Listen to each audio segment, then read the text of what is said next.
প্রিয় ভিউয়ার্স, আসসালামু আলাইকুম। আজকের ভিডিওতে আপনাদেরকে আমি দেখাবো ক্ষীরা চাষের দ্বিতীয় পদ্ধতি। এই যে দেখেন, আমি কিন্তু আজকে এই জমিটা ট্রাক্টর দিয়ে চাষ দিয়ে নিয়েছি। এখন কিন্তু অনেক সুন্দর লাগতেছে না জমিটা?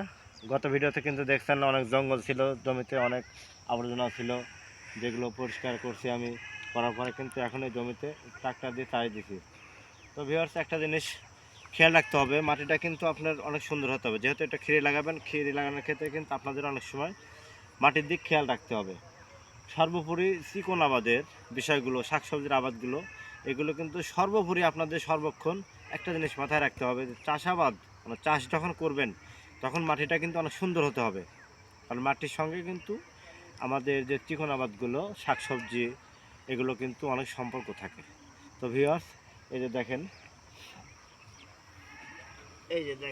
মাটিটা কিন্তু অনেক সুন্দর।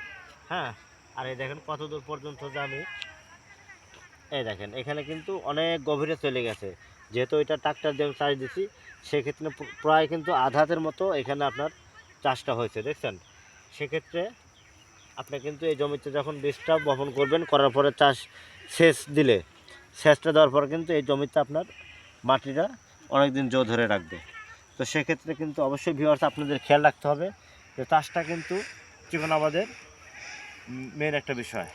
তো যাই হোক, আর এখানে যে আরও করণীয়গুলো আছে আমি আপনাদেরকে আগামী ভিডিওতে দেখাবো, যে এখনও এখানে কি করতে হবে, বেড করতে হবে, কতটুক বাই কতটুক আপনাদের বেডটা এখানে দিতে হবে, অবশ্যই আমি আপনাদেরকে দেখাবো।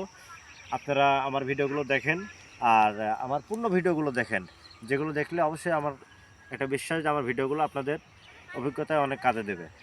তো যাই হোক ভিউয়ার্স, আজকে আর বেশি কথা বাড়াবো না, কাজের সময় অনেক কাজ পড়ে আছে আমার। তো যাই হোক, আগামী ভিডিও দেখার জন্য আমাদের সাথে থাকুন। ধন্যবাদ, ভালো থাকেন, সুস্থ থাকেন, খুদা হাফেজ।